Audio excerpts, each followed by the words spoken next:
Բարև ձեզ հարգելի ռադիոլսողներ եւ ռադիոդիտողներ, Գործարար ալիքի եթերում փոքր միջին ձեռնարկատիրական ասոցիացիայի հարկեր տուրքեր կրքեր հեղինակային հաղորդումն է, ես ՊՍՄՁ ասոցիացիայի նախագահ Հակոբ Ավագյանն եմ։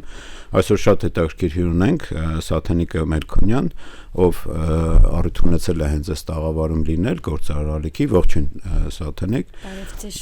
Շատ շնորհակալ եմ, որ ժամանակ գտաք, ձեր ասում ճամփորդական գրաֆիկը կտրեցինք, որ միանանք։ Ինչու կարևորեցի հենց ձեր մասնակցությունը մեր հաղորդման ձևաչափով նաև, ելի կրկնեմ, հաշվի առնելով, որ Գործարար ալիքի եթերում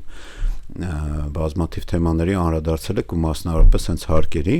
ուզում եմ այսօր ձեր հետ համատեղ քննարկենք հարկերը հենց ՓՄԶ-ների մասով ու հաշվի առնելով, որ դուք նաև ասում դոկտորական կոչում ունեք հենց հարկերի մասնագիտությամբ, փորձենք տենց քննարկենք։ Երեք հայտարարեցիք, որ հանդիպել եք մեր երկրի ֆինանսիստներին, այսպես ասեմ։ Շատ ուրախ եմ, իրականում շատ կարևոր է նաև մեր հայրենակիցների, ովքեր ունեն որոշակի նաև միջազգային փորձ, իրանց հետ մեր պետական ինստիտուտների աշխատակիցների հետ հանդիպումները, բայց ինձ համար կարևոր է նաև այդ ֆինանսիստներին հասկացա, հիմա խոսանք էկոնոմիստների հետ, այսինքն հենց այս տրամաբանությամբ եմ ուզում սկսենք, որովհետև ինքներդ էլ երևի չեք հերքի, որ մի բան է, որ ֆինանսական գերատեսչությունների կողմից մշակվող քաղաքականությունները, մյուս բանն է, որ դրան պետք է հակադրվի տնտեսական զարգացման քաղաքականության գերատեսչության մասնագետների, ասել կուզեմ, որ այսինքն որն առաջինը էլի, հենց հիմա մորթենք հարկերով տանենք, թե թողենք զարգանա, ավելի շատ հարկավաքենք, հա։ Այս դիլեման միշտ շատ դժվար է գտնել այդ այսպես ասած ոսկե միջինը։ Այդ ձեր տպավորություններով, ասենք, մեր մոտ հիմա որ ճանապարհով ենք գնում ենք ավելի շատ տենց հենց հիմա հարկել մեզ ավելի շատ է պետք հարկային եկամուտներ, թե թողում ենք տնտեսությունը շնչի, զարգանա, հետո հարկենք։ Շնորհակալություն հարցի համար։ Մեր ֆինանսիստները շատ լավն էին իմիջիալոց, շատ տպավորված եմ։ Ինձ թվում է մենք գնում ենք մի ճանապարհով, որը լրիվ ուրիշ խնդիրներ է լուծում։ Ինքը թե ներդրվել է, թե հիմա զարգացումը իմ տպավորությամբ, ես ներսում չեմ ավելի շատ ուղղված է ստվերը չգրանցված, չհայտարարագրվող բիզնեսը օրինական դաշտ բերելուն, թե ոնց է ներդրվել ու թե հիմա ոնց է տրամաբանական հաջորդ փուլ տարվում ֆիննախի տրամաբանությունից, ինքը ուղղված է միտումնավոր հարկ չվճարելը, չհայտարարագրելը, սև շուկայում աշխատանքը եւ այլն վերացնելու օրինական դաշտ բերելուն, այսինքն ինքը ավելի շատ մշակույթ, հարկային մշակույթ ձևավորելու, պետություն, հարկատու փոխհարաբերությունները օրինականացնելու, փաստաթղթավորելու, ինչ որ ավտոմատիզացված շղթաբերելու ուղղված պրոցեսը, քաղաքականությունն է, քան տնտեսական ինչ ենք անում, թողնում ենք տնտեսությունը այսպես զարգանա, թե այնպես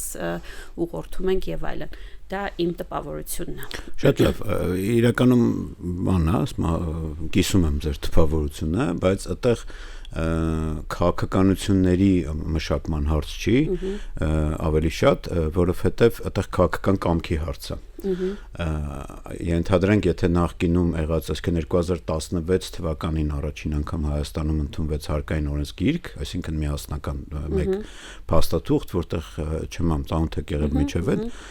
շատ ցակուցրիվ փաստաթղթեր կային, օրենսդրական ակտեր, որոնք հավաքվեցին մեկտեղ իրենց ահռելի մեծ աշխատանք արվեց։ Ճիշտ է, հիմական փորձագիտական համայնք ասում են լավը չի եւ այլն, բայց պետք է գնահատել, որ ինքը ահռելի մեծ աշխատանք արվել եւ հավաքագրվել է այնտեղ։ Կան նաև փորձագետներ, ասում են, գնահատում են որպես դրական անված աշխատանք։ Ու դրանում հիմա արվող փոփոխությունները չեմ կարող ասել, որ հենց նպաստում են դրան, որովհետև ես համոզված եմ, որ թե այն ժամանակ, թե հիմա ամեն ինչ կախված է քաղաքական կամքից։ Այսինքն, եթե չկան մերոնք ձերոնք մոտեցումը հարկային իմաստով, ապա այդ ձեր ասած ստվերի կրճատումը ինքնուրույն լինում է։ Ուտեղ թե բնական է ամենամեծ հասցեատերը վերահսկողություն իրականացնող մարմինն է, պետական եկամուտների կոմիտեն, որը այդ մասով կարող ենք ասել հարկային մասով համենայն դեպս տենց իրականում դրական դինամիկա ունի։ Բայց էլի դա հենց այդ Պեկի նախագահից եւ այլնից կախված չի, այլ քաղաքական բանից։ Ես հիմա ավելի շատ ուզում եմ խոսել մշակված քաղաքականությունների մասին։ Գիշեք մենք օրեր առաջ որ խոսեցինք նաեւ հենց ՓՄԶ տեսանկյունից, որ մեր ասոցիացիան հրապարակել էր մի տեղ եկանք, որտեղ հենց հարկային թվերի վրա ենք հիմնվել։ Ես խնդրեցի նաեւ ձեր կարծիքը ասեք, որովհետեւ այսօր նաեւ այդ թվերի պակաս ունենք, հաշվի առնելով նաեւ այս նախընտրական շրջանում, որ շատ քաղաքական կառույցներ տենց հայտարարում են, բոլորը հիշել են ՓՄԶ-ին, հասկանում ենք որպես էլեկտորատ են դիտում, բայց ախտորոշման խնդիր պակաս կա, այսինքն իսկ դա էլ գարսը նրանից, որ թվերի հետ շատ աշխատանք չի տարվում։ Հիմա գալով նաև այդ տեղեկանքին, կուզեմ այտենց շատ թվերով բան չանենք, բայց ձեր կարծիքը, այդտեղ պատկերը ցույց է տալիս, որ ակնհայտ է, ընդ որում դե վերցրել ենք ընդամենը 2 տարի, ակնհայտ է, որ արդյունավետ հարկային դրույքաչափը բարձրացել է հենց գերփոքրերին։ Մյուսը, որ այդ խստացումը իրենց նկատմամբ ավելի շատ բարդացել է հարկերը հաշվարկել, բիզնես հարկերը վճարելու եւ այլնի process-ը, հա։ Ես այդ դա նկատի ունեմ, մանավանդ որ ինչպես մեր երկրում նաեւ ձեր որտեղ որ ապրում եք Գերմանիայում, ՓՄԶ-ն ինքը մեծամասնությունն է ու ես միշտ Գերմանիայի ու Ճապոնիայի ՓՄԶ-ն եմ բերում օրինակ, որոնք համախառն ներքին արդյունքի մեջ մեծ դերակատարում ունեն, որով իրենց տնտեսությունը ավելի դիվերսիֆիկացված է։ Այդ տեսանկյունից ինչ կասեք։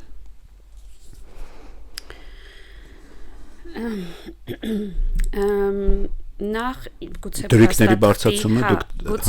գուցե փաստաթղթի մասին մի փոքր կարծիքս ասեմ։ Տպավորությունս ավելի շատ ես նայում եմ ամեն ինչին Գերմանիայի աչքերով, հա, իհարկե համեմատում եմ, բայց իմ ակնոցները, ինչպես ասում են, գերմանական են։ Ինչ շատ զարմացրեց նախ ինչքան ոչ ակտիվ տնտեսական միավորներ ունենք։ Համարյա կիսով չէ։ Անկեղծ եմ ասում, 2 անգամ եմ այդ տողը կարդացել, որովհետև աչքերից չէի հավատում։ Կեսը գրանցված տնտեսվարողների պասիվ են։ Դա խնդիր է, որը կարող ունենա լուծումներ, դրա մասին կարանք խոսենք, բայց վստահ եմ դուք եք խոսում, դա շատ բացասական էր, հատկապես որ սկիզբն էր, հա, փաստաթղթի։ Երկրորդը, ինչը իմ աչքը ծակեց, շատ բարձր է անհատ ձեռնարկատերերի տոկոսը Հայաստանում, ու դա էլ լավ չի իրականում, ու դրա դեմ էլ կան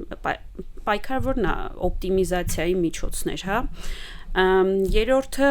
դե երևի համակարգային է, արտադրող տնտեսության տոկոսը Գերմանիայի համեմատ շատ փոքր է, ինչը դե էլի լավ չի, ոչ տնտեսության տեսանկյունից, ոչ հարկահավաքի տեսանկյունից, ոչ մի տեսանկյունից լավ չի դա։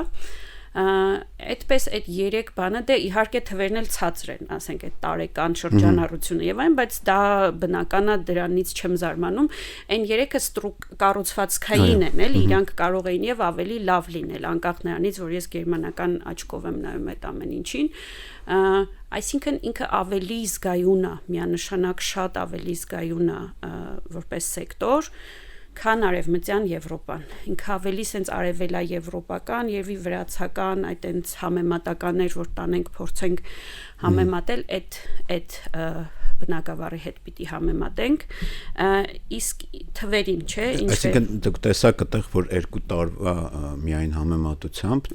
ելի եմ կրկնում, մենք քիչ առաջ նախազրույցն էլ որ խոսեցինք, դրույքաչափերի բարձրացում ա եղել ու հենց գերփոքրի վրա, հələ չեմ ասում են հաշվապահներ ու իրավաբաններ համարյա կրկնակի էր բարձրացել հարկային դրույքը, մենք նորից խոսեցինք հարկային բեռի մասին, այդ compliance cost-ի մասին, որը դուք էլ եք ուզում տեսնել այդ փաստաթղթում, մենք էլ ենք ուզում, բայց մենք վախեցանք մտնենք այդ դաշտ, որտեղ պատկերը կարող է ճիշտ չտայինք, որտեղ դա արդեն ինքներդ եք մի քիչ ավելի շատ դաշտային աշխատանք է պետք տանել, որպեսզի հասկանանք իրական հարկային բեռը ինչքան է, տեսնենք ինչքան մարժամ եւ այլն, կամ ձեր կարծիքը կասեք էլ ինչ, բայց դա էլ եթե հաշվենք, ակնհայտ է, որ ավելի բարձր է հարկային բեռը, քան նախկինում են։ Հա, միանշանակ բարձր է, դե ինքը ավելի շատ ուղղորդող փոփոխություն, այսինքն ինքը փորձում է ստիպի, ավելի ճիշտ ինքը փորձում է այդ շրջանառության հարկը, հա, դարձնի այնքան ոչ գրավիչ, որ տնտեսվարող սուբյեկտը անցում կատարի շրջան ընդհանուր, ինքը այսինքն վարքագիծ պարտադրող քայլ է։ Հիմա տնտեսության տեսանկյունից իհարկե դա ոչ մի դրական բան չեմ կարող ասել դրան, որովհետև վարքագիծ պարտադրող քայլը նշանակում է ուղիղ միջամտություն տնտեսվարողի ձևավորված տնտեսական պրակտիկային, առօրյային սովորություններին, հա, այդտեղ ինձ թվում է երկրորդ կարծիք լինել չի կարող։ Խնդիրը կայանում, որ պետությունները դա միշտ անում են, ինչ որ փուլ է գալիս, որ իրանք անում են։ Հիմա ՓՄԶ-ի տեսանկյունից նախ սենց ռազմավարական հարց է, էլի, մենք ամեն գնով ուզում ենք դրան դեմ գնանք, թե մենք ուզում ենք դա կոնստրուկտիվ ուղեկցենք, այսինքն մենք իրանց հետ աշխատում ենք, որ այդ անցումային փուլերը, որոնք միշտ լինելու են ինչ որ 5 տարին 1, 10 տարին 1, այդ վարքագծային ստիպող քաղաքականությունը միշտ գալիս է, ամեն երկրում էլ գալիս է ինքը, մենք ուզում ենք դա հնարավորինս կոնստրուկտիվ ուղեկցենք, այսինքն այնպես անենք, որ մեր մտավախությունները, մեր արգումենտները հաշվի առնեն, թե մենք իրոք բունտ ենք անում, այսպես ասած, դեմոնստրատիվ դուրս են գալիս դրա դեմ, երկրորդը անելու համար իրական տնտեսական ուժ է պետք, որը ես անկեղծ ասած այդ հաշվարկների մեջ չտեսա, հենց հնայի բաժինը կամ հարկային պետության տեսանկյունից հարկային եկամուտների մեջ բաժինը, եթե այդ բաժինները, այդ տոկոսները թույլ են համեմատած մեծերի, նշանակում է ՓՄԶ-ն այդ տնտեսական ուժը չունի, հա, ինքը ընտրություններից առաջ ազդեցությունը, հա, իհարկե, ինքը կարա ընտրություններից առաջ շատ կարևոր խումբ դառնա, որովհետև ինքը շատ մեծ է, ամենամեծն է, բայց ազդեցության տեսանկյունից, նաև հարկային եկամուտների վրա, հա, ինքը չունի այդ ուժը, ինչը ունեն սեկտորներ, որոնք ասենք հարկային եկամուտների օրինակ 50%-ն են ապահովում։ Իհարկե այդ դեպքում այն մյուս կողմը շատ ավելի զգույշ է փոխում ամեն ինչ, քան Ես ուզում եմ հիմա ձեր ասածը բռնեմ ու բաժանենք մասերի տենց գնանք։ Առաջինը, որ ասում եք, հասկանում եմ, որ հիմիկվա վարվող քաղաքականությունը գնում է նրան, որպեսզի այլընտրանքային հարկման ռեժիմները, մասնավորապես մեր երկրի դեպքում դա շրջանառության հարկը, դարձնել ոչ գրավիչ եւ դուրս բերել համակարգից, ընդ որում վերջերս ֆինանսների նախարարը տենց 3 ինչ որ թեզիսներ էր տենց մտել եթերում ասում, որ դրանից մեկը այդ արդարությունն էր եւ այլն, էլի։ Նախ այդ արդարության մասով էլ կուզենամ անդրադառնալ, ես դες պարզապես մի հատ օրինակ բերեմ, որովհետեւ մեր երկիրը, որ միշտ տենց համեմատում ենք որպես benchmark երկիր, իսկ Գերմանիան որ բերում են benchmark չեն բերում, այլ երազանքների երկիր են բերում, որպես մոդել էլի, բայց ցավոք սրտի անդացած նշում եմ, որ մենք benchmark երկիր էլ չունենք, այսինքն համեմատելի երկիր էլ չունենք, էլի մեր նման, որովհետև սկսած նրանց թեկուզ Վրաստան, թեկուզ Էստոնիան են շատ հաճախ բերում օրինակ եւ այլն, նրանք ասենք ծով ելք ունեցող երկրներ են։ Դա ուզենք թե չուզենք, բոլոր քաղաքականությունների վրա ազդում է, այդ թվում նաեւ վերջինը Մակեդոնիան ընդհանուր կոչը։ Դե միևնույնն է, ինքը իր ես դες ուրիշ օրինակ բերեմ։ Հիմա ասենք տնտեսական մեր կառուցվածքով մենք ԵԱՏՄ անդամ ենք, բայց ինչ որ ձգտում ենք ԵՄ։ Էական մեծ ազդեցություն ունի քո քաղաքականությունների վրա։ Հետևաբար ես միշտ պնդում եմ, որ մեր մոտ պետք է լինեն դեստանդարտ լուծումներ, որովհետև նույնիսկ շատ դեպքերում այդ միջազգային եւ այլն այդ կառույցների, որ ասում են, մենք պետք է դրան դեմ գնանք, որ մենք մեր մեջքը ուղղենք ու ավելի ակտիվ ու ուժեղ տնտեսություն ունենանք։ Այս ֆինանսներին միջազգային կառույցներին դեմ գնանք։ Օրինակ ասենք երբեմն ասենք պրոտեկցիոնիզմ ենք ասում կիրառեք տեղական արտադրողին պաշտպանելու համար, շատերը ասում են բանա, բա մենք միջազգային առևտրի մաս ենք, ասում եմ շատ լավ, բայց ինչ որ պահի նույն հարևան Թուրքիան եւ այլն իրենք դրա մերժել են, արհամարել են, ուժեղացրել են իրենց գյուղատնտեսական արտադրանք արտադրողին, չգիտեմ, տեքստիլ արտադրողին եւ այլն, ուղղվել են, հիմա ասում են լավ, եկեք դնենք ձեր կանոնները, հա։ Այսինքն ասենա, որ շատ դեպքերում մենք այդ բանը challenge-ը չենք արել, էլի մենք այդ հեղափոխական, այ ասում եք հեղափոխական այն օրվա ձեր հայտարարության մեջ, մենք բայց դա չենք արել, բայց էլի չեմ ուղում խոսքս ֆինանսիստներին, այլ հակառակը, ձեզ դիտարկում եմ որպես ֆինանսիստների պաշտպան, ասում եմ հիմա տնտեսության ինչ։ Հիմա ասում եք գնում ենք դրան, օրինակ նույն էլի հարկերին վերադառնալով, գնում ենք նրան, որպես այդ այլընտրանքային հարկման ռեժիմները դարձնենք ոչ գայթակղիչ եւ դուրս բերենք։ Ու նաեւ էլի եմ կրկնում, դա համարում ենք, որ դա արդարություն ենք վերականգնում, էլի։ Հիմա ասում եմ, ինչու եք այդպես համարում։ Ինչու հակառակը չենք անում։ Ինչու չենք գնում նրան, որ Հայաստանում ընդհանրապես այդ շրջանառության հարկի լոգիկան, այնտեղ կարող լինի sales tax եւ այլն, turnover tax, գիտեք, տարբեր ձևերով է կոչվում, որ ինքը գա փոխարինի, այլ ոչ թե մենք գնանք բարդ ավելացված արժեքի հարկի այդ հաշվարկման մեխանիզմին եւ դրանով մեր բիզնեսին ավելի բան տանք, էլի ազատություն տանք շնչելու։ Ինչու ենք մենք ասում, որ ավելի լավ է տենց բարթացնենք։ Ձեր հարցի մեջ ձեր խոսքի մեջ հարց կար նաև, որ ասում եք դոկումենտում փաստաթղթում ստեղ չկա, ես արագ պատասխանեմ, այնտեղ շրջարկը, քանի որ մեծամասնություն են շրջարկ վճարողները, այո, նշեմ, որ այդ հարկային բեռի մասով իրանք 2.7-ից մինչև 3% են ընդհանրապես ապահովում, բայց տեսակ ինքներդ էլ, որ իրանք մեծամասնություն են, էլի։ Բայց ես հասկանում եմ նաև ֆինանսիստներին, որոնք ասում են, հա, այն խոշորը տրոհվում է շրջարկման, բայց դրա համար մենք միջինացված շրջանառությունը էինք վերցրել, որ տեսակ նույնիսկ շեմին մոտիկ չէին։ Առևտրի ոլորտը, ասենք, միջին շրջանառությունը 30 միլիոն էր, այսինքն 115 միլիոնին էլ մոտիկ չէր, էլ։ Բայց իմ մոտեցումը հենց ձեզ եմ էլի նորից ասում, ենթադրենք դուք եք այդ հարկային քաղաքականություն մշակող, դուք եք շարունակեք դրան, թե հակառակը թույլ կտայեք, որ այս պարզ ռեժիմները գան, որ բիզնեսը քիչ ժամանակ ծախսի հարկ հաշվելու եւ վճարելու վրա։ Քանի տարի է որ սպարս ռեժիմը կա 10, չէ՞, մոտավորապես։ Շրջանառության հարկը ընդունվել է 2012-ին, 13-ի հունվարից ուժի մեջ եղել, բայց դրանից առաջ 2002-ին կար պարզեցված հարկ,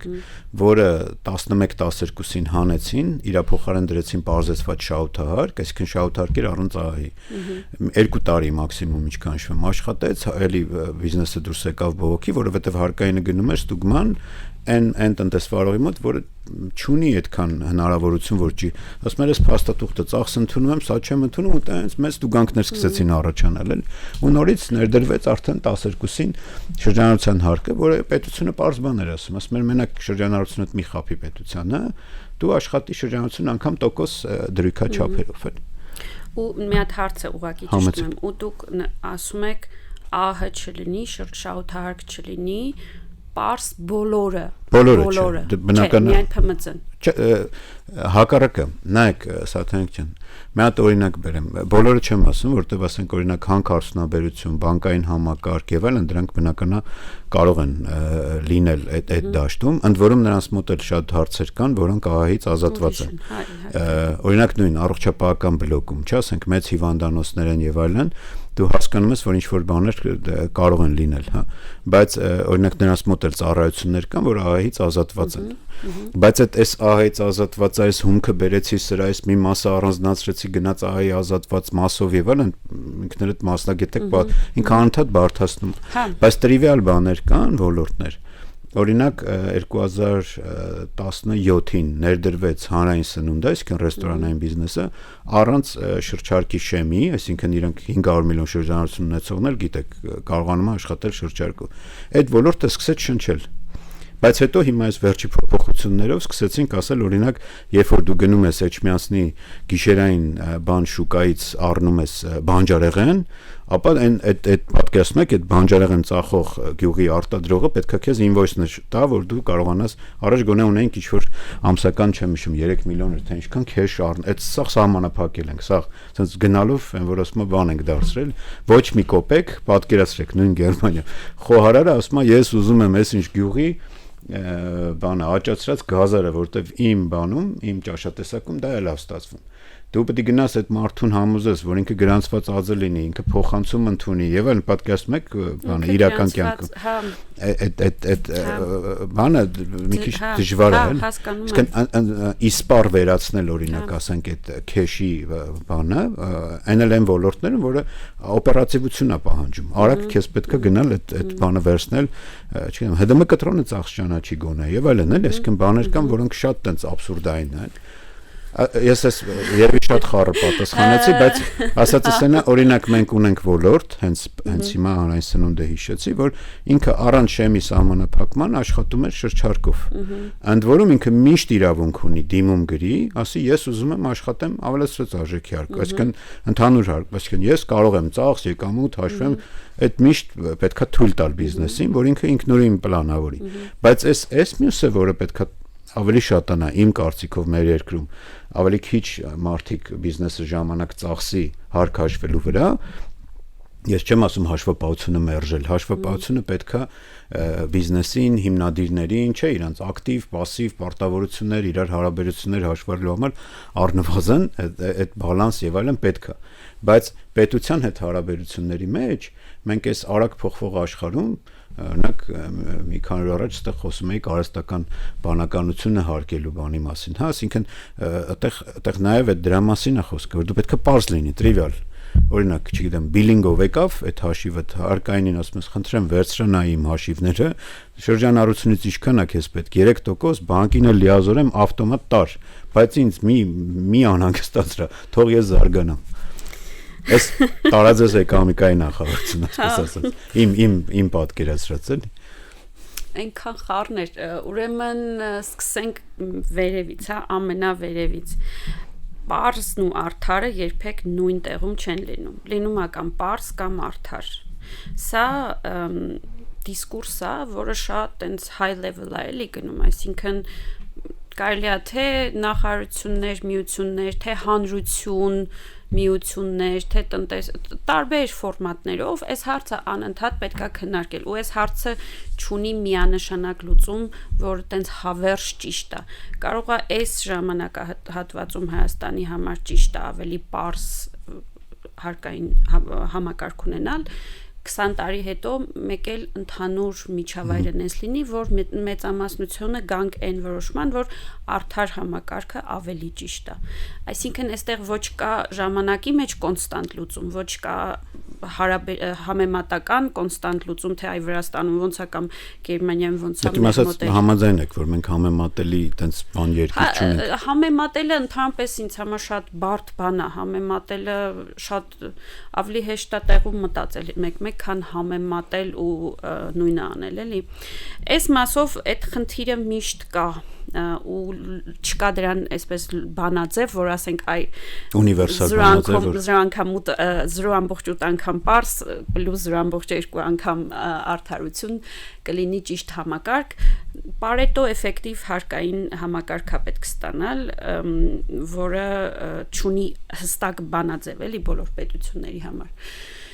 Ինչի է պետք լինել կամեն մաքսիմալ պարզ կամ մաքսիմալ արդար համակարգերը հիմնականում հակասահմանադրական են լինում, որովհետև իրանք ինչ-որ մի պահի խախտելու են այդ արդարության սկզբունքը, նույնիսկ մաքսիմալ արդարը պահ գալու, որ խախտելու է սահմանադրական իրավունքներ հավասարության տեսանկյունից։ Այսինքն, երբ որ ռադիկալ ինչ-որ մի ուղղությամբ են գնում, ինքը վերին մայր օրենքի հետ ինչ-որ մի պահից խնդիրներ է ունենալու։ Իսկ մայր օրենքի հետ խնդիր նշանակում է հասարակական սոցիալական պայմանագիրը չի աշխատելու։ Էնպես որ մենք միշտ պիտի փորձենք ինչ-որ այս երկուսի միջինը գտնենք, հա։ Ինչի է համարվում, որ հատուկ ռեժիմները բերում են անարդարության, այդ էլ էր հարցերից մեկը։ Նայած տեսանկյունից։ Շնորհակալություն։ Նայած տեսանկյունից, ձեզ համար, այսինքն ՓՄԶ-ի դիտանկյունից արդարը պարզը, հա, բայց այդ դեպքում հարցը առաջանում են ոչ պարզ վճարողների համար, բա մենք։ Հիմա այստեղ մենք Հայաստանում ունենք դիլեմա, դուք շատ եք, բայց ձեր տնտեսական ներուժը քիչ է։ Տնտեսական ներուժը շատ է, հարկային, հա, ես ֆինանսների կողմից եմ խոսում։ Ձեր բերած փողը պետության համար էլի, հա, բայց ուզում եմ բան իմ լսողների համար էլ ասենք, որ ՓՄԶ-ն իրականում տնտեսական ներուժ էսել էլի միշտ կներեք կարողա որ տենց իմ շահառուխումն են տենց բանը Չէ, ես սխալ արտահայտեցի։ Չէ, ես հասկացա որ դուք նաև այդ ընդունում եք տնտեսական ներուժ ասածով էսել էլի միշտ հավուր պատշաճի չի գնահատվում ՓՄԶ-ի տնտեսական ներուժը օրինակ ասենք տարածքային զարգացվածության կամ գործազրկության նվազեցման լավագույն գործիքներից մեկը դա ՓՄԶ զարգացնելն է։ Այսինքն հիմա եթե մենք ուզում ենք Գեղարքունիքի մարզում զարգանա տեղի, ասենք, չգան, տեսել եք, մենք գնալով բիզնեսի 50%-ից ավել է Երևանում, աշխատողների 70%-ը Երևանում, հա, ասենք, եթե մենք դրա լուծումը, էլի ՓՄԶ-ն է գալիս, այսինքն ՊՄԶ զարգացնելու մոդելն է գա։ Ինովացիան էլ հիմա տնտեսական էֆեկտը ոչ միայն մեր երկրում, այլ էսել բան չի, էլի։ Հա, չէ։ Դա, բայց ցավոք սրտի մեր երկրում ինքը բան չի, ընդհատեցի։ Հա, չէ, հարկային մասնակցությունը իրանց, այո, փոքր է, բայց իրանց տնտեսական էֆեկտը շատ ուրիշ է։ Ինովացիան էլ հիմա ամբողջ աշխարհով նորից ՓՄԶ-ում է ավելի ինչ որ ակտիվ զարգանում ու դրա խրախուսումն էլ է ՓՄԶ-ում մեծ։ Բայց շահերի բախում կա, հա, ու եթե մենք այս ամեն ինչին նայենք ֆինանսների տեսանկյունից, ինքը հստակ շահերի բախում ունի։ Երկրորդ վատ բանը, որը իր հետ բերում են ռեժիմները, պարզեցված ռեժիմները, ես հիմա ֆինանսների տեսանկյունից մենք կռիվ ենք անում, ես այսօր իրանց ներկայացուցիչն եմ, հա,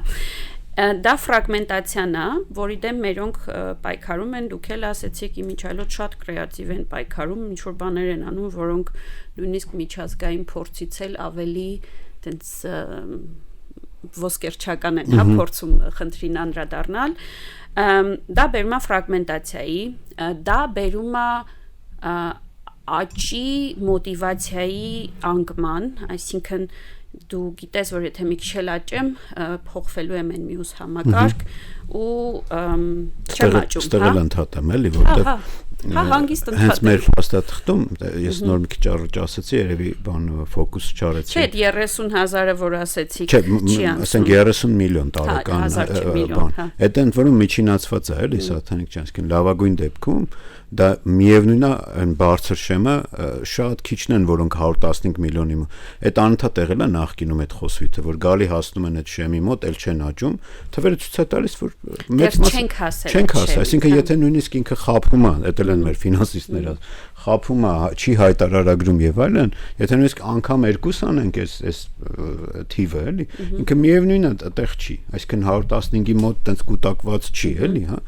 Ուտեղ լուծումը արդեն միայն ֆինանսիստներին է, չի, ձեր գործում, որ ասացիք նախորդ խոսքում, որ ասացիք ուղեկցենք իրանց, չէ՞, կամաց կա։ Այդ ուղեկցումը արդեն էկոնոմիկայինն է, այսինքն պետք է ՓՄԶ զարգացվածության համար կոնկրետ պետական կառույցներ լինեն, որ ձեռքը բռնեն գնան։ Բայց դու հələ չհասած այնտեղ ասում ես կտրենք, որովհետև գալու են այնտեղ կանգնեն, ասել ու չաճեն։ Հա, շատ լավ կետ եք ասում, եթե մենք դեռ չենք հասել այն փուլին, որ ստագնացիա ենք ապրելու տնտեսական, այսինքն տնտեսվարողը մտածված չի ուզելու աճի։ Եթե մենք իրոք, ու դա պետքա թվերով խոսալ ֆինանսիստների հետ։ Ասում եմ, որ թվերով այդպես չի։ Եթե մենք իրոք դեռ շատ հեռու ենք այդ կետից, իրականում ֆիննախի կողմից հաջորդ ուղղորդող քայլը շուտ է, որովհետև այդ որ ասում եմ ինքը sense վարքագիծ ստիպող է, ինքը պիտի ստիպի հենց այն ժամանակ, երբ զգացվում է, որ տնտեսվարողները արդեն կուտակվել են այդ վերևի շեմում ու չեն աճում։ Նորից շատ լավ գործիքներ են մտածել թե միջազգային փորձից, մի երկու էլի շատ լավ բան կա, որ չտեսա մեզ մոտ, բայց նաև լրացուցիչ։ Հիմա եթե դուք պնդում եք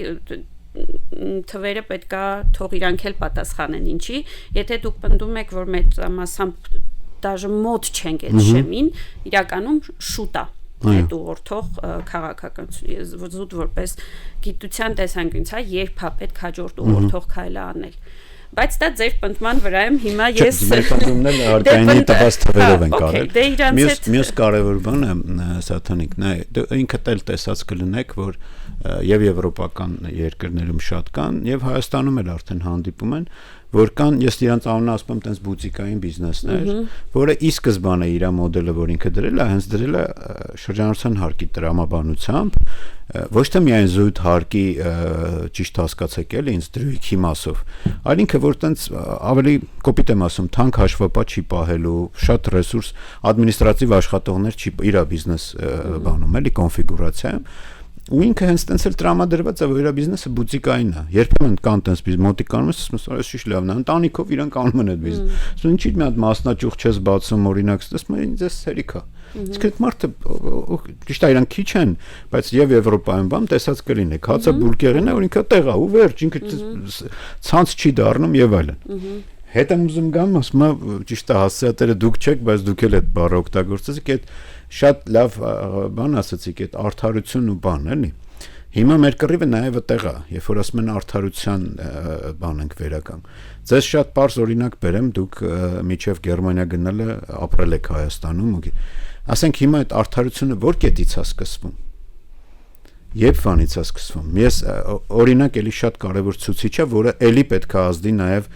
բոլոր քաղաքականությունները, այդ թվում հարկային, ես չեմ ասում, որ հարկային քաղաքականությունը հարցերի հարցնա տալիս ամբողջ տնտեսության, բայց ինքը շատ կարևոր եւ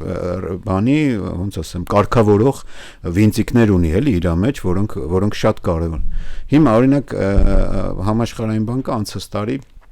մի զեկույց հրապարակեց Մարածախ առևտրի բանը մրցակցային վիճակը 4-5 սուպերմարկետների ցանց, ասենք կեսից շատ, մոտավորապես կեսին մոտ բան են անում, փակում են սա Հայաստանի բանը Մարածախ առևտուրը, էլի։ Դրանցից մեկը միայն, ասենք սննդի ու բանի մասով ինչքան 30 թե 40% էր թվերը հիմա կարող է բան, բայց ասում մեծ բաժին էր, որ նույնիսկ այդ զեկույցում, որ միջազգային կառույցները գիտեք, մի քիչ ավելի մեղմ են, ավելի տենց փորձում են բան չանեն, բայց դա մեզ օգնում է, որովհետև այդ capacity-ն մենք չունենք, մենք ինքներս անենք այդ վերլուծությունը, գոնե այդ փորձագետների մակարդակով արված վերլուծությունը։ Հիմա այդ ցանցերի տերերը, սեփականատերերը ինչ որ պահի նույնիսկ իրանց գործունեության տեսակներ կան, բիզնեսներ կան, որոնք իրանք սկսել են դեռևս որ 97 թվից առաջ, երբ որ 97 թվին մեր հարկերի մասին օրենքը ընդունվել է 97 թվին։ Այսինքն ինչ որ պահի իրանք արդար չեն վճարել, ոչ թե իրանք բացառություն, նրանց բոլորին այդ հնարավորությունը տրված է, բայց հաղթումեր են, ով որ բաներ, ավելի մոտ էր իշխանությանը, չգիտեմ, լիքը այդ բաներ։ Հիմա եկել է ինչ որ պահի, ասում են հայտնի բանի նման, ասում ես այդ առաջի 1 միլիոնի համար արդեն դատվել եմ, հիմա եկեք հավասար խաղանք։ Հիմա հարց, այդ երբ է սկսում այդ հավասարությունը։ Այն պահից, երբ որ դու դողել ես արդեն այդ ոլորտում կայացած, ընդ որում անվանական չեմ ուզում ինչ-որ մեկին ասեմ եւ ամեղության կանխավարկած, բայց ես ասում եմ իրականությունը ինչ ա եղել մեր տնտեսությունը։ Այդ թվում, այսպես ասած, գործող հայտնի իշխանությանը մոտիկ բիզնեսներ եւ այլն, էլի։ Բոլորը ինչ-որ պահի աշխատել են ու գործել են ոչ լիարժեք սահմանված կանոններով։ Այո, խելացի են եղել, ճարպիկ են եղել, մոտ են եղել, չգիտեմ, դա գնահատական չեմ տալիս։ Կուտակել են կապիտալ, հիմա եկել ասում են, այ հիմա հավասարություն պետք է լինի։ Այ հիմա, ասենք,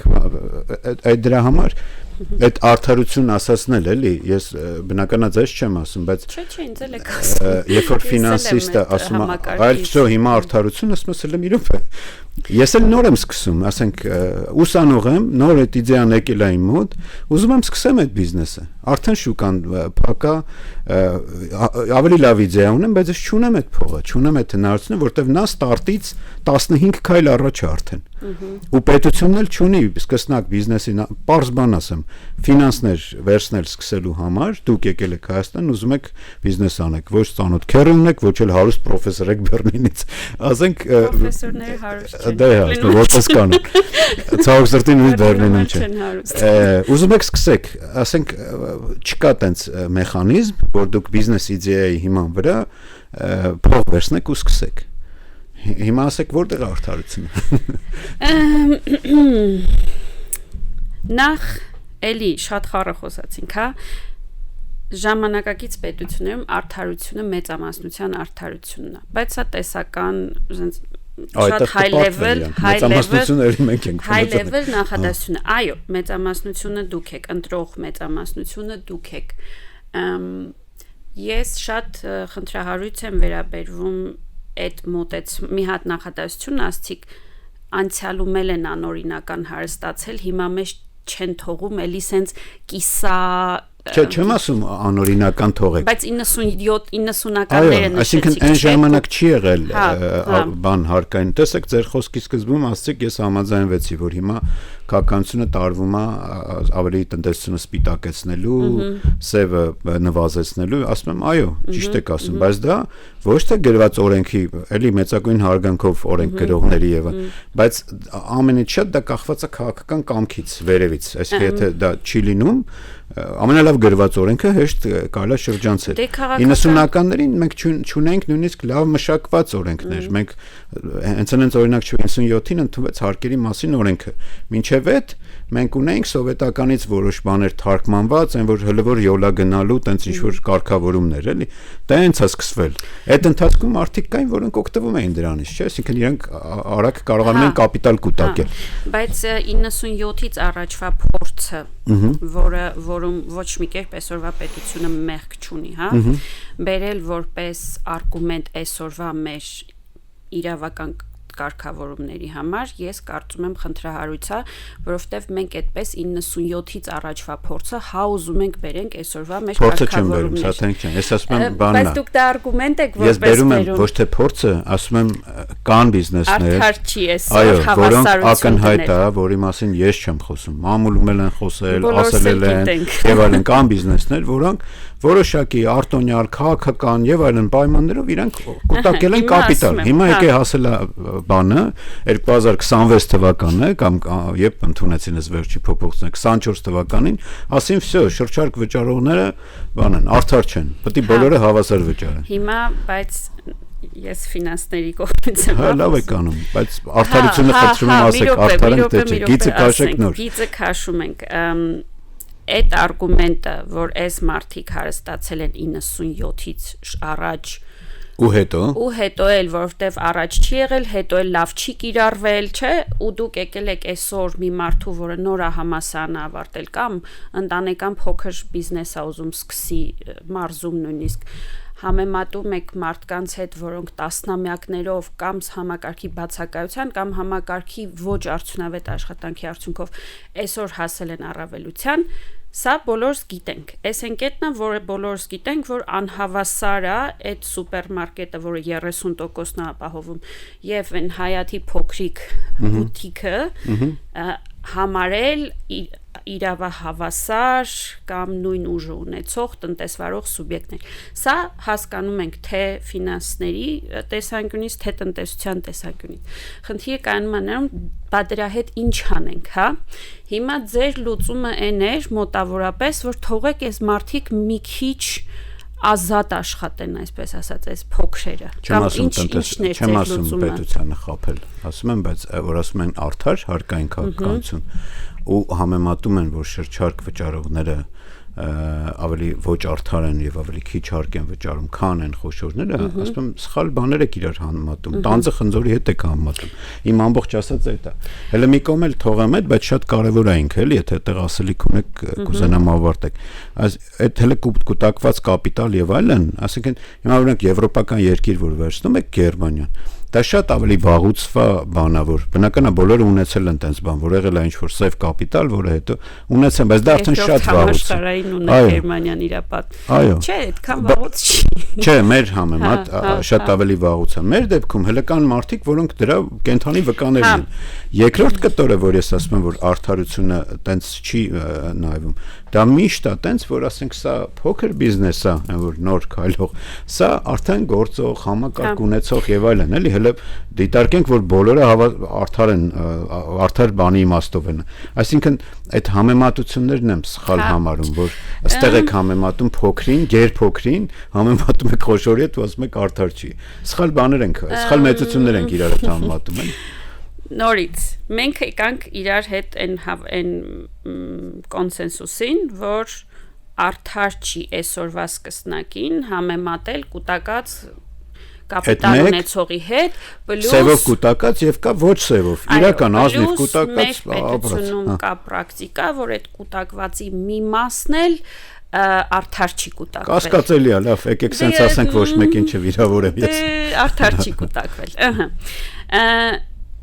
ընդունում ենք այս իրավիճակը, բոլորս հասկանում ենք, ես վստահ եմ, որ Ֆիննախն էլ է հասկանում ու ես վստահ եմ, որ ամենաբարձր քաղաքական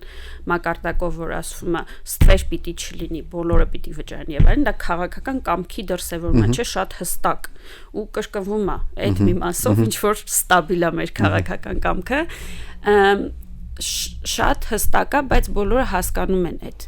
Հիմա բայց պետության տեսանկյունից մենք տարբեր ուղիներ ունենք գնալու։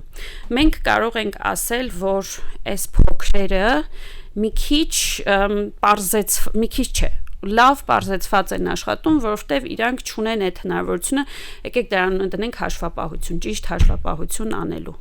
Սա մի ուղի է։ Մյուս ուղին կուտակված կապիտալի մեկ անգամյա գոնե վերաբաշխումն է։ Այո։ Ես շատ կողմ եմ այդ մոտեցմանը։ Բայց մենակ տենց չեղավ։ Դե հեղափոխություն էին կարել։ Դե թույլ տվեք դրան Հասկանում եք, մենք ունենք կուտակված սոցիալական անարդարության զգացում։ Մի հատ ՓՄԶ-ից էլ անկախ։ Մենք այդ 18-ին, որ դուրս էինք եկել փողոց, մենք ունենք շատ մեծ կուտակված սոցիալական անարդարության զգացում, որովհետև եթե գերմանական հսկան, որը կուտակել է, նույնիսկ երկրորդ համաշխարհայինի ժամանակ, նույնիսկ առաջին համաշխարհայինի ժամանակ, այսինքն ինքը շատ ոչ հավասար պայմաններում մեկ էլ հարստացել է, ինքը ունի համայնքի նկատմամբ պատրիոտիկ պատասխանատվության զգացում։ Բայց դա նաև պետական քաղաքականությունն է ստիպում իրեն։ Okay, եկեք տենց ասենք, բայց համակարգը նենց է դրված, որ այդ հասարակ քաղաքացին էլ ՓՄԶ-ն էլ այդ կուտակված սոցիալական անարդարության զգացումը չունի նենց ոնց ունենք մենք։ Դրա համար մեր դեպքում այս մի հատ բերել հավասար պայմաններին ես ավելի շատ համարում եմ հաշվի առնելով մեր սոցիալ հոգեբանական ու պատմական կուտակած անցյալը ճիշտը մի հատ կապիտալի վերաբաշխում։ Թող չլինի նենց որ մեկ էլ այդ 30% ունեցող սուպերմարկետը գա լինի նույն ընտանեկան բուտիկի մակարդակին հավասարության, բայց մի հատ վերաբաշխում պիտի լինի ու դրա համար քաղաքական կամք է պետք։ Շնորհակալություն։ Դրա համար բայց այդ մերսի որ դրան իսկ երկրորդը որ այնուամենայնիվ կան բիզնեսներ, որոնք ավելի խելոք են եղել, ավելի շուտ, պարզապես շուտ են սկսել այդ նույն սեգմենտում, հələ սուպերմարկետները դնեմ մի կողմ, էլի, բայց չնայած ինչի հենց այդ օրինակը բերեցի, որտեվ պարզագույն այն որ ասենք ենթադրենք դուք նոր product եք սկսում արտադրել, այն մեր խեղճուկրակ տեսակ 11%-ը ՓՄԶ-ների էլի որ քիչ։ Դու առաջի բանը քո երկրում չէ պետք է սկսես արտադրել, որ հետո մտածես արտահանման մասին։ Հա կան տենց բացառիկ է ձեր ասած ստարտափեր, որ ի սկզբանե ինքը արտահանմանը ուղղված product-ի վրա է աշխատում, բայց ասենք առաջինը դու քո սեգմենտը չէ պետք է անես։ Եթե դու այդտեղ բան ես մրցունակ չես, որովհետև այդ նույն սեգմենտ ասլով միջազգային բանի մեջ համեմատության մեջ։ Չէ, հələ որ քո, հա, բայց նաև միջա, բայց առաջինը քո երկրում չէ, պետք է դա իրացնես, մի հատ ինչ-որ բան։ Իսկ ինչի՞ չես մրցունակ։ Ոչ թե մրցունակ, այլ դու այդ ասում սուպերմարկետներից կախվածությունը նաև այդտեղ է գալի, որ հələ սուպերմարկետի ոլորտ չի մտնում, ինքը արտադրող է, բայց ինքը տեսնում է այդ նույն ապրանքից, դրա այլընտրանքը պայմանական ուրիշ երկրից բերում են, կամ նույն սուպերմարկետին փոխկապակցված երրորդ ֆիրման, որը իբր կապ չունի իր այդտեղ վաճառվում, ավելի լավ տեղադրված, ավելի, ասենք, բանա վաճառվում։ Հետո ինքը կարողանում է լավ գնային բան անի։ Հա, հեսա հակամրցակցային նկասի, մենք դա հետևում ենք, բանը։ Ես իրականությունն եմ ասում։ Կամ պարզապես չի վերցնում քո ապրանքը։ Դու ինչ պետք անես, պետք է գնաս այն որ ասում է դռնեդուր, բաներում, անչա բակային խանութներով սկսես կայանալ։ Ես այդ իմաստով եմ ասում, որ սկսնակի համար միշտ շատ դժվար է հայտնվել, այսինքն արդարությունը համար մնում են, չէ՞, այդ բարձեցված համակարգի։ Չէ, հիմիկվա մեր շրջանառության հարկը Սաթենիկ ջան, դա բարձեցված հարկ չի։ Դա բանա, դեգրադացված շահութահարկ է։ Որովհետև ինքը ասում այսի ծախս համարես կիչացնեմ, էսի կբերես այս ֆակտուրա տես կընդունեմ փոխանցումով կանես, այսինքն իրականում դրա հետևում, որ այս թվերը տեսնում եք, որ տենց էլի արդյունավետ դրույքաչափը մի քիչ բանով փոխվել է, չէ, ինքը իրականում դա դեգրադացված շահութահարկ է, այսինքն շրջարկի անունն է մնացել, բայց ինքն որ լոգիկան անունը ինչ է իր շրջանառության հարկ, չէ, վաղուց այդպես չի։ որովհետև ինքը լիքը բաներ ունի, բայց եթե այս նվազեցնես, այս կլինի, այն մենք որ ներդրել ենք դատարության համակարգչի, այդ դեպքում հարկը իջնում է, չէ՞։ Իջնում է, բայց փաստացի հիմա որ նայում ենք արդյունավետ դրույքաչափ, նույնիսկ մի տարվա համեմատությամբ արդեն բարձրացել է։ Այսինքն չի այն որ մեզ ասում էին, այ որ եթե սաղ անեիք, կիջներ հարկը, փաստացի չի իջել։ Բայց ինքը մտնում է ԱՀ-ի նաև համակարգ, չէ՞, այդ տնտեսվարողը։ Չէ։ Ես ասում եմ այսպես կոչված շրջանառության հարկ վճարողները, եթե ինքը ուզենա դիմում գրի, այդ վերաուղղորդման քաղաքականության իմաստը շատ լավ, վերաուղղորդումը ձեր ասածը, որ դուք ֆինանսիստներին հանդիպել եք, իրանք էլ են այդ բանը տանում, այդ ուղղությունը տանում, ասում են մենք պետքա դարձնենք ոչ գայթակղի շրջարկը ու արել են դա, շարունակում են անել։ Հա, ուզում ասեմ հիմա որ ասում եք կա, դրա համար իրենք արել են հենց այդ, չկա, այսինքն ինքը բան չի։ Չկա նույնիսկ այն որ մարդը չի ուզում ԱՀ վճարի, մարդը պատրաստ է շրջանառություն վճարի, չկա հնարավորություն ինչ որ բարձրացված ռեժիմով աշխատել։ Չէ, կա, բայց դա շատ թանկ է, օրինակ նույն ծառայության ոլորտը դա շրջանառությունից անգամ 10% է։ Ես տես բիզնես չգիտեմ, էլի որ շրջանառությունից 10% թե B2C թե երկուսների։ Բան, օրինակ նրանք էլ են ախր քիչ մնացել, ինչ որ մարքեթինգային, որտեվ հաշվապահարաբաններին ընդհանրապես անցած տարի հուլիսից հանեցին։ Մարքեթինգային ծառայությունը բիզնեսին է, չէ՞, մատուցվում։ Ահա, որպես կանոն B2B է, հա։ Հա, B2B է։ Առևտուրը, ասենք, հանրային սնունդը շրջանառություն անգամ 12% է, հանած նվազեցումների 9%։ Հիմա դուք պատկերացրեք հանրային սնունդ, կավ մի հատ սրճարան, շրջանառությունից 12% Բայց հանրային սնունդը այնքան ծախսատար ոլորտ է, ինքը ծառայություն չի, էլի, ինքը շատ հնարավոր է որ շահույթ հաշվելով շատ ավելի ձեռնտու լինի իրան։ Ընդհանուր հարկման դաշտում աշխատելով, բայց ինչի չեն գնում այդ մարդիկ։ Որովհետև ծախսը չեն կարում ցույց տան։ Դե հիմա հետեմ գալի են ձեր ասածին, մեր բիզնեսները հիմա պատրաստ են որ մենք գնում ենք այդ մերժելու այդ այլընտրանքային հարկման ռեժիմը։ Մեր բիզնեսներն պատրաստ չեն, բնական շատ լավ օրինակ բերեցիք հենց դուք։ Ասենք հիմա ես այդ հանրային սնունդ ասածը ամենևին նկատի չունեմ են մարզային, որ նույնիսկ արաքսաննդի կետեր, բան այդտեղ, բայց մենք ունենք շատ հայտնի ռեստորանային ցանցեր եւ այլն, որոնք ինչու են գնում այդ դեպքում, որոնք ունեն շատ լավ հաշվապահական թիմեր, թանկ մասնագետներ եւ այլն, չէ, որովհետեւ այդտեղ լիքը բաներ կան, որոնք շատ հարցեր կան, ինձ դուք էլ պատասխանեցիք։ Իսկ մենք գնանք հասկանանք ինչի չենք կարում ծախսը ներկայացնենք ու դրա վրա աշխատենք։ Ես դες սկզբում ասացի, դուք պիտի ստրատեգիական ռազմավարական որոշում կայացնենք, մենք փորձում ենք սա կոնստրուկտիվ ուղեկցենք, թե ընդդիմանանք, սրանք երկու տարբեր մոտեցում են։ Ես հիմա առաջի հարցս որ ձեզ տվեցի, ոչ թե ես փորձում եմ, պատասխանում եմ ձեզ որպես ՓՄԶ ասոցիացիայի ներկայացուցիչ, ես փորձում եմ կոնստրուկտիվ իրանց առաջարկեմ, ասեմ ինչի եք գլուխներդ մցրել, որ անպայման պետք է գնանք այդ բարդարկային ռեժիմին։ Չէ, կոնստրուկտիվ եմ ասում, չեմ ընդդիմանում։ Ասում եմ հələ մի անգամ գոնե դիտարկեք, իսկ ինչ կլինի, եթե մենք հակառակը որպես այնպիսի երկիր, որը շատ քիչ լավ sense ասեմ, աշխարհում կարող է 1-2 երկիր գտնեք, որ շատ մոտ ենք, բայց դա էլ չեք գտնի։ Մենակ ասում եմ, ԴԻԱՏՄ Եմեն որնակ չեք գտնի, չկա։ Որ մենք որպես դեստանդարտ լուծում պահանջող երկիր տնտեսական, մենք հակառակ գնանք այլընտրանքային հարկման ռեժիմների շատացման։ Սա կոնստրուկտիվն է։ Իսկ որպես ընդդիմադիր բան, ասում եմ, շատ լավ, ես ու Սաթենիկը նստել ենք գործարար ալիքում կռիվ ենք անում, ունենք մի հատ տենց դատա, որը ամբողջ պատկերը չի տալի, բայց գոնե հուշում է, որ չի կարելի, չէ՞, sense թվերը կշտել, ասել հանում ենք, այս գոնե դրա հետ համաձայն եք, որ այս թվերը գոնե ասում են, որ չի կարելի հանել։ Բայց դուք էլ չեք բերում այնպիսի ազդեցության գնահատման վերլուծություն, որ այդ տեսեք հիմա ասում եք հանրային սնունդ, ես էլ ասում եմ, բացի հանրային սննդից գնանք բակային, չգիտեմ, Քյավառի խանութ։ Քյավառի խանութը պետք է աշխատի բանով, չէ՞։ Հա, տենց առանձին չի լինի, եկեք համակարգային, էլի։ Մենք ունենք խնդիր, ծախսերը չեն կարում ցույց տանք ՓՄԶ-ն։ Եկեք մի հատ ֆիքսենք դա որպես խնդիր։ Եվ բացի դրանից մենք չպետք է ՓՄԶ-ին ստիպենք, որպեսզի ինքը շատ ժամանակ ծախսի, գերփոքրին ստիպենք, շատ ժամանակ ծախսի հարկեր հաշվելու վրա։ Հա, միանշանակ։ Ու ինքը որ բիզնեսը սկսում է, Սաթենիկ ջան, իր դեպքում այսօր ասում եք ուղեկցենք։ Դրան էլ արագ ըստե նշել եմ, էլ ուղեկցելու համար մենք պետք է ունենանք պետական կառույց։ Հենց նշեցի ձեր Գերմանիայում ձեր նկատի որտեղ Մինչև հիմա, որ ասում ենք ինչի եք փակում ՓՄԶ զարգացման ազգային կենտրոնը, պետական, ասում են դե զարգացել է ՓՄԶ-ն հերիքա։ Ասում ես չի լինում տենց էլի, մի ՓՄԶ-ն գիտեք ինքն էլ, բացվում է, մեկը փակվում է, պետքա լինի։ Ուղեկցելու գործիքն էլ ախր զուգահեռ չենք դնում, որ ասում ենք ուղեկցում ենք, նոր դա անենք, էդ էլ կա։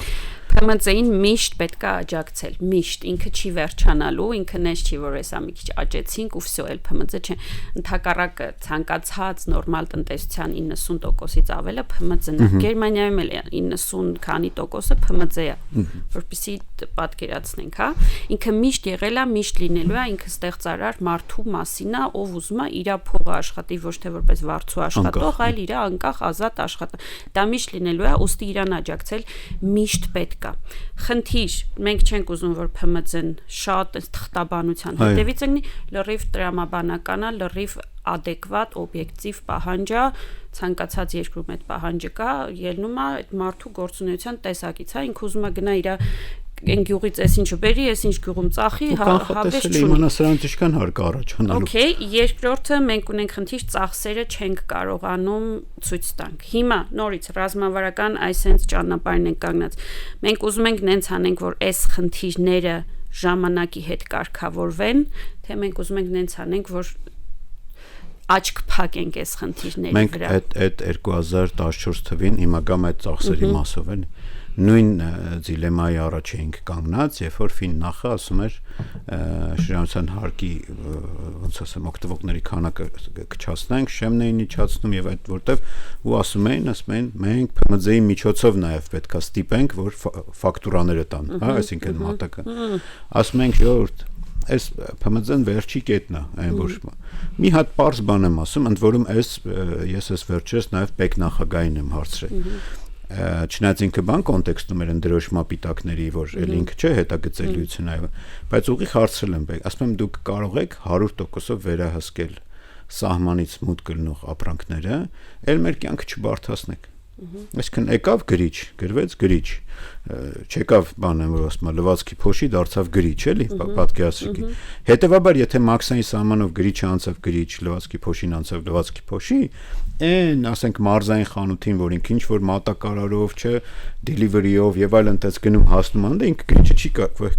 գրիչը չի կարա դառնա հաշի ֆակտուրայով լվացքի փոշի։ Այս մի կտորը, Սաթանիկ ջան, հավատացեք, եթե մենք այդտեղ էլ կամքը դրսևորենք մինչև վերջ կարողանանք, նո բնական է 100% ոչ մի երկրում չկա, բայց եթե մենք գոնե 90%-ով վերահսկենք մեր մաքսային սահմանը, ապա այդ դրա հետ կապված ապրանքային շղթան այն վերջի խանութին կազատենք այդ դարդից, որտեվ դա գիտեք ինքներդ էլի ամենախելոք հաշվապանել չի կարա եկած գրիչը վերջում ծախի, չգիտեմ, բանով, լվացքի փոշու ֆակտուրայի տակ։ Ասածս են այդ փաստաթղթային բաների շատ հարցեր կան, որոնք սենց չի, մենք եկել ենք պոչից բռնել ենք, ասում ենք, շատ ընդ որում ներմուծող երկիր ենք մեծ մասը։ Ես ռազմավարական հարցի տալիս, մենք ուզում ենք այդ հարցերը լուծենք, ուզում ենք, թե մենք ուզում ենք այդ հարցերը կարճ պատասխանում եմ, ասում եմ, այո, իհարկե ուզում ենք, որովհետև դա նաև կախված է, դա նաև պատճառը հետևանքային է այն մյուս ասածին, որտեղ մենք ուզում ենք առողջ մրցակցության մեջ ՓՄԶ-ն զարգանա։ Հետևաբար այդ դա իհարկե ուզում ենք։ Հիմա որպեսզի ՓՄԶ-ն առողջ մրցակցության մեջ զարգանա, հետեւյալ կոնցեպտները, եթե մենք ԱՀ-ի մասն ենք խոսում,គឺշատ լուրջ թեմա է, էլի շատերը շահութարկի մասն են խոսում, բայց այդ անարդարության ու մրցակցության խախտման տեսանկյունից ԱՀ-ն շատ ավելի ուժեղ է ազդում։ Մի քանի մոտեցում կա։ Մենք կարող ենք իրան ասել դու փոքր ես ԱՀ չես վճարում, բայց դու օպցիա ունես միշտ ասես, չէ, ես ուզում եմ ընդհանուր ԱՀ-ի համակարգում, որովհետև ուզում եմ շղթայի մաս լինել։ Դրան զուգահեռ մենք կարող ենք այն շղթաները, որոնք շատ արագ են վերջանում, այսինքն ավելացված արժեք ստեղծելուց մինչև սպառողը մի շղթայական մաքսիմում 2 հանենք ընդհանրապես, որովհետև ինքը տենց շատ շղթան չի ընդհատում, էլի, երբ որ B2B-ի մեջ է երկար շղթան մնում, մենք կարող ենք, օրինակ, Եվրոմիությունը դիրեկտիվով այդ ավելացված արժեքի հատուկ կետ ունի, որ այդ այնց ոլորտների համար, որոնք երկու բան, ոչ թղթաբանության ժամանակ ունեն, ոչ թե մտավոր սխալ չեմ ուզում ասում, այդ մարդիկ զբաղված են իրանց բիզնեսով, հիմա չի գնալու իրիկունն էլ նստի թղթաբանություն անի եւ այլն, ոչ էլ փող ունի հաշվապահին տա, մի կողմից դա, մյուս կողմից իրանք մրցակցային անհավասարության մեջ են լինում, որովհետև մեծը, ով կարում է ԱՀ-ով մատակարարի, ավելի ցանկալի առաքողը, չէ, գնորդի համար։ Այս երկու ֆակտորը հաշվի առնելով իրանց համար ֆիկտիվ ԱՀ մտածել։ Դա պետական սուբվենցիա, այսպես ասած, անուղակի ՓՄԶ-ին, այսինքն ինքը ֆակտուրա գրելուց ԱՀ ներկայացնում է, որպեսզի գնորդը կարողանա հաշվանցման մեխանիզմ։ Բայց ինքը հարկայինը ֆիկտիվ ենթադրում է, որ իր գնաց ԱՀ-ն հենց այնքան է, ինչքան իր վաճառքը։ Ինքը հարկային հայտարարագիր չի ներկայացնում, բայց ինքը պարտավոր է իր շրջանառությունը փաստաթղթավորի, այսինքն այդ մի բանը պարտավոր է, երբ որ ինվոյս է տալիս, երբ որ ինվոյս է տալիս, շրջանառությունը պիտի մաքուր ցույց տա։ Մնացածը հարկայինը նույնիսկ ինքն անում, այդ ֆիկտիվ ինչքան վաճառել ես, այնքան էլ գնել ես ԱՀ-ի տեսանկյունից, հա։ Դե տեսեք լուծումների տեսակ է ինքը։ Հա։ Հիմա գանք շահութահարկին, հա։ Ես մեկը կողմ եմ միշտ թողել շրջանառության հարկի տարբերակը շատ պարզեցված, այնպես որ այն ամենափոքր, ինչպես ասացիք, հա, հաց թուխը, որ ինքը չի էլ ուզում աճի, ինքը դրա հավեսը չի, ինքը իր տունը պահում է, ամենապարզեցված համակարգը դա միշտ արդար է, նույնիսկ եթե մենք անարդար կուտակված կապիտալը մի հատ վերաբաշխենք, նույնիսկ եթե մի հատ դա վերաբաշխենք, մեկը միշտ լինելու է արագ աճող կապիտալ ու միշտ լինելու է ասենց դանդաղ իր համար ընտանիքը պահող կապիտալ։ Այս կապիտալը ինքը միշտ պիտի ունենա պարզեցված համակարգ, իրան պիտի չխանգարենք, բայց միշտ օպցիա, եթե ուզում ես մտի, եթե ուզում ես, հա, բայց այդ դեպքում պիտի ամեն ինչ անես նենց ոնց որ մյուսները, էլի։ Այստեղ էլ ունենք տնտեսվարողներ, որ փոքր են, բայց իրանք ընդհանուր հարկման դաշտում են։ Հիմա գանք շահութահարկ։ Մենք խնդիր ունենք շահութահարկ եկամտահարկ հարաբերակցության, սա ՓՄԶ-ի խնդիր չի, սա երևի ափսոս մոռացա քննարկեմ, ֆինանսների խնդիր է։ Մենք չունենք բավականաչափ հարկային բեռի տարբերություն ՍՊ-ի ու ԱԾ-ի միջև։ Սրա հետևանքով մեծ մասը ԱԶ-ը է մեզ մոտ։ Տեսակ մեր փաստաթղթ։ Ինչը շատ վատ է, թե տնտեսության տեսանկյունից, թե ֆինանսների տեսանկյունից, բոլորի համար ԱԶ-ի այդ մեծ չափաբաժինը շատ վատ է իրական, մեծ ռիսկերով, մեծ վոլատիլ, ոնց է դրան հայերեն։ Տատանողականությամբ եւ այլն։ Հոսունությունն էլ է մեծ, էլի փակվում։ Ինքը ինչքան թվարկենք, ավելի լավ է ունենալ մեծ բաժին կազմակերպություն պատասխանատվությամբ բոլոր թե compliance մշակույթի, թե ռիսկերի սահմանափակման, թե սնանկությունների, թե ժառանգական, ինչ կրիտերիա վերցնենք, հա։ Այս խնդիրը մենք sense tendency ունենք, այսինքն մենք հիմա ես որ ասում եմ շահութահարկ կանք, մենակ շահութահարկը չի, հիմնականում եկամտահարկն է Հայաստանում, որովհետև մեծ մասը ԱԶ-ը է մեզ մոտ պարզվում է, էլի ձեր բանից է օրենքի մեջ էլի իրանք կոչվում են անաձեռնարկատիրոջ կողմից վճարվող շահութահարկ, բայց ինքը եկամտահարկի տեսակա, չէ։ Չէ, ինքը տենց օրենքով հենց տենց են բանանում, բայց այդտեղ ես շահութահարկի մասով իրականում միշտ բանի խնդիր եմ տեսնում, այդ բաշխվող շահաբաժին եւ շահութահարկ, այդ մասը տեղել ասենք այդտեղ, բայց հիմա չեմ ուզում մի հատ ամբողջ հաղորդում կանք դրանով այդ մասը մեր մոտ մի քիչ չափերը ճիշտ չի դրած այնքանով, որ ինքը քեզ չի տալիս այդ չի ուղղորդում էլի դեպի ՍՊ խրախուսում որ գնաս այնտեղ որտեվ դրույքները նենց է որ ինչի պետք է անեմ եթե մի օրում կարամ ԱԶ բացեմ իսկ ՍՊ-ի համար կանոնա կարգա պետք եւ այլն չէ ՍՊ-ն էլ է հեշտ բացել հետո լուծարելն է դժվար դրա համար մարդիկ հա թեմաներ կան որ ինքը պիտի հարկային տեսանկյունից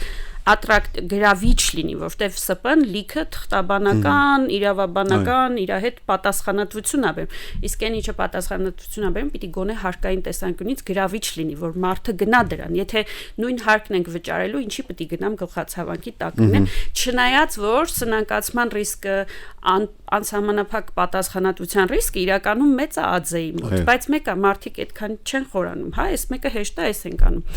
Okay, ուրեմն շահութահարկի բաժնում ենք ոչ թե եկամտահարկի, էլի օրինակ, հա, բերեմ Գերմանիայից, շատ պարզեցված մեխանիզմներ կան, գյուղատնտեսության համար։ Այո, այդտեղ էլ է խնդիրները։ Դաժե գիտեք ինչքան պարզեցված համարյա որ հասնի հողատարածք, հա, քառակուսի, անգամ ինչ որ ֆակտոր։ Հաստատագրված։ Հա, այսինքն այդքան պարզ չի, բայց նույնիսկ այդքան պարզ կարա լինի, հա։ Այսինքն ինքը պարզ այնքանով որ հողատարածքով ֆակտորը հաշված, պլյուս դրա 55%-ն էլ ծախսա ֆիկտիվ by default այդ եկամուտը հաշվեցիր 55%-ն էլ դրա ծախս հանում ես ուղղակի մինուս 55% ու դա լինում է քո հարկման բազան այսպես այսինքն ինքը ինքան պարզա մտածած օքեյ էլի Գերմանիայում էլ են այդ հարցը տալիս կարող է մարդը չի մեծացնում հողակտորը հատուկ որպեսի չանցնի այն մյուս ռեժիմ այդ հարցը միշտ կա այդ մենք ուզում ենք որ տնտեսությունը աճի կարող է մենք ինքներս փորձելով իրան օգնել པարս մնալ արգելակում ենք իր աճը այդ իրական վատ հարց չի որ քաղաքականությունը կա այդտեղ իրականում ուզում եմ ասեմ դրա պատասխանը հարկային օրենսդրությունը չի էլի այդտեղ արդեն տնտեսական զարգացման քաղաքականություն հա քաղաքական է ինքը հարցը էլի ուր ենք ուզում մենք մեր բայց նորմալ է որ դա մի օր իջնելու է տեխնիկական մակարդակ ու օրենք գրողը փորձելու է հասկանա հիմա մենք ինչ անենք հա Ցավոք սրտի մեր հաղորդումը էս մի եթեր էլի մոտենում է ավարտին տենց մենք հետաքրքիր բաներից արդեն ասում կարանք էլի շարունակենք ու խոսենք մանավանդ շահութարկ շահաբաժնի հարկ այդտեղ էլ ուզում խոսենք հետաքրքիր է Հայաստանում ու չի խոսվում դրա մասին ինչ որ ես տենց միշտ կողմնակից եմ շահութարկը չհարկեն թողեն հարկեն վերջում երբ որ շահաբաժինը հանում դրանով խրախուսում ես միջազգային խնդիր կարող առաջանալ հա գիտեմ բայց ասենք Էստոնիան բանանում են կարծեմ այդ մոդելները դե նորա գալիս այդ խնդիրը Էստոնիան էլ է դրա այդ հլը ամեն դեպքում շատ շնորհակալ եմ որ ժամանակ գտաք եկաք հույսով եմ ձեր մյուս այցին մենք մի քիչ ավելի ուրիշ թվեր կունենանք էլի քննարկենք ձեզ խնդրում եմ մի քիչ ՓՄԶ տեսանկյունից նայեք հարկային քաղաքականությունների ու բաների մասով ես փորձում եմ որպես գիտնական նայել հա իհարկե դա շատ կարևոր է մեզ համար այստեղ մենք էլի մեր հաղորդման տաղավարում շատ էլի մեր երկրում գործող գործունեություն ծավալող հարգարժան թե հարկային մասով գիտնականների պրոֆեսորների են հրավիրում թե տնտեսագիտական այսինքն եւ ՓՄԶ-ների եւ այսինքն մեզ այդ միշտ կարեւոր է եւ այսպես ասած ակադեմիականը լսել եւ իրական հատվածը լսել ու նաեւ օգնել մեր քաղաքականություն մշակողներին ավելի լավ քաղաքականություն մշակեն ինչ ունեք վերջում ավելացնելու վերջում կուզեի չեմ մտածել դրա մասին, բայց շատ կուզեի, որ դիալոգը շատ ավելի ինտենսիվ լիներ քաղաքականություն մշակելուց նախ բոլոր այդ խմբերի հետ խոսալ այնքան մինչև գերփոքրերի որոնք հա դե այդ ամեն ոլորտն էլ կասի մանավանդ մեզ հետ ես ինչու եմ ասում մանավանդ գերփոքրերի որտեվ եթե նայեք կայացվածության աստիճանի խոշորները իրանց այսպես ասած լոբիստական ու բան կառույցները ավելի շատ ունեն ու փող են ծախսում դրա վրա իսկ երբոքրերը նույնիսկ այդ մշակույթը չունեն էլի այդ իմաստով համաձայն եմ որ երկխոսությունը ներառական լինի որ մի օր կանք այն մտքին որ բոլորս նույն նպատակի համար ենք խոսում իրար հետ վերջի նպատակը միշտ նույնն է որ բոլորիս կյանքը ավելի լավ լինի մեր երկիրը ավելի զարգացած լինի եւ սուվերեն անպայման շատ լավ շնորհակալ եմ շատ Սաթանիկ ջան ձեզ բարի ճանապարհ հույսով եմ շուտով կհանդիպենք այսքանն էր այսօրվա հարկեր турքերը լավ եղեք կհանդիպենք